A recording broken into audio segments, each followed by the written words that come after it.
안녕하세요. 주식의 소리의 애솔입니다. 네, 오늘 마이크로 투나노 청약하느라 머리 정말 많이 아프셨죠? 저도 마지막까지 고민하다가 3시 30분 넘어서 청약을 했던 것 같은데 왜 그래야만 했는지 다시 한번 얘기 나눠보도록 할게요. 마이크로 투나노의 마감 상황 체크해보고 토마토 시스템의 1일차 결과까지 한번 간단히 살펴보겠습니다. 자, 마이크로 투나노는 총 27만 5,439건이 유입되면서 균등 배정 수량은 0.45주로 마감이 됐습니다.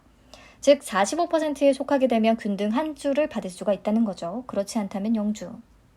총 증거금은 약 3.17조 원 정도가 들어오면서 비례 경쟁률 3,272.26대 1로 마감을 합니다. 자, 그럼 지금부터는 우리 머리를 정말 복잡하게 만들었던 나노팀의 배정 사례를 다시 한번 정리를 해볼게요. 나노팀은 비례 물량이 총 25만 6,250주였는데요. 비례 경쟁률인 3,273.9대 1로 청약자들의 수량을 안분 배정 시에 모든 청약 구간 대상의 확정 비례 수량, 즉 546입 같은 거 적용하기 전에 딱 정수로만 떨어지는 부분을 다 배정을 하게 되면 그 수량이 총 21만 2,130주가 됐습니다. 즉 단수주는 총 비례 물량이 25만 6,250주 빼기 정수만 딱 배정을 한 21만 2,130주를 하면 44,120주가 되는 거죠. 네. 자, 이 다음에 546입을 적용해서 단수주를 최소화시킵니다.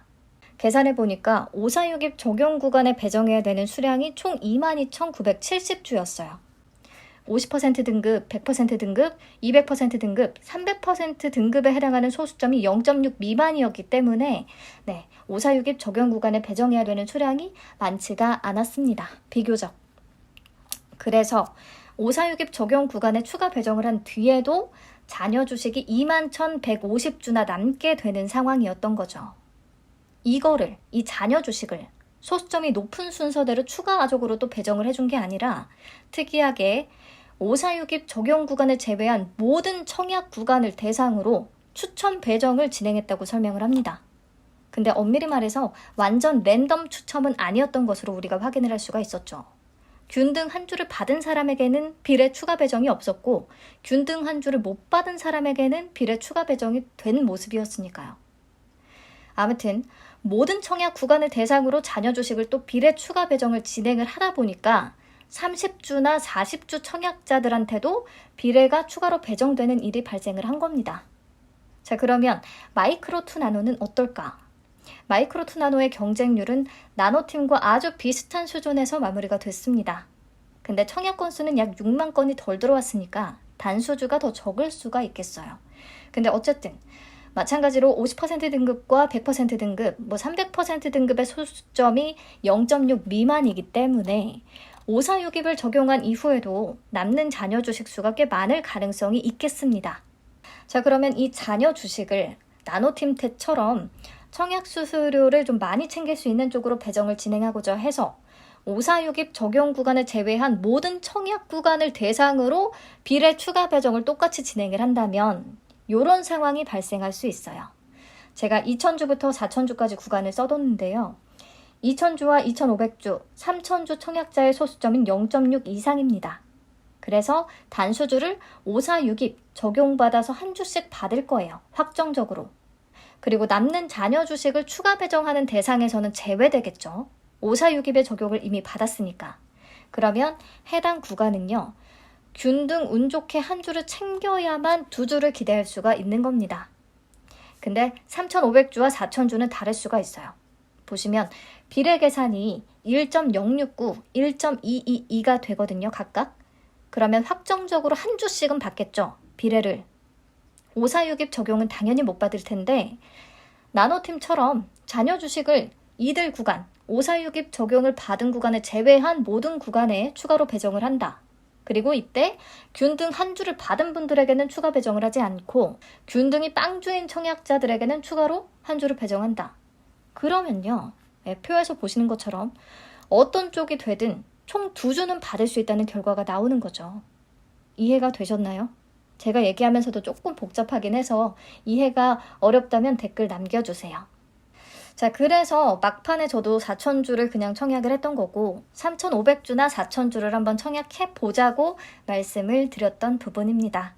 네, 경쟁률 방송에서는 이 부분을 다 자세히 설명드릴 수가 없어서 이번 영상을 통해서 말씀을 한번 드려보는 거예요.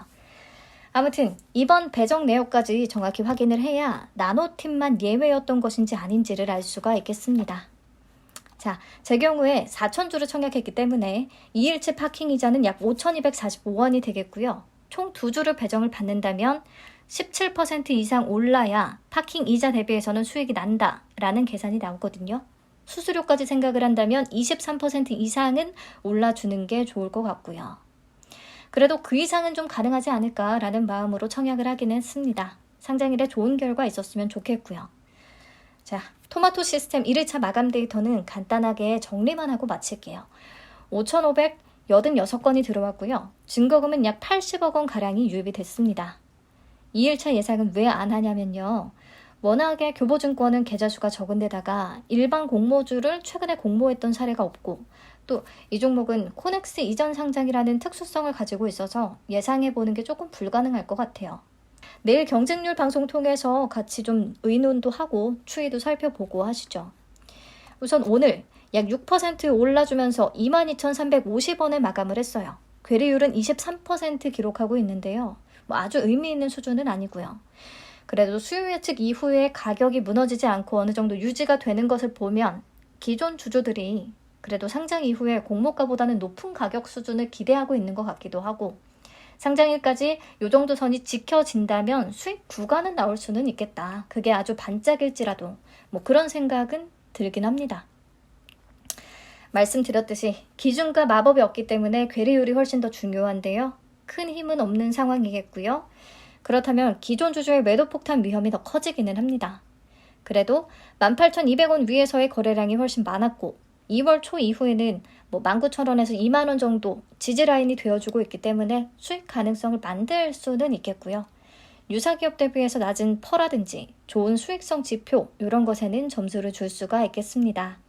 그래서 괴리율이 낮으니까 기대 수익률도 낮을 거고 기존 주주의 매도 위험만 더 부각되는 것 같다. 그러면 균등 정도만 참여를 해보시거나 패스하는 게 맞는 선택이 되겠고요. 기대 수익률은 낮지만 수익 가능성을 보고 좀 베팅을 해보겠다 하는 분들은 적정선으로 감내 가능한 선에서 청약에 참여해 보시면 되겠습니다. 네, 오늘 영상은 여기서 마칠게요. 내일은 토마토 시스템 경쟁률 방송으로 찾아오겠습니다. 내일 뵐게요.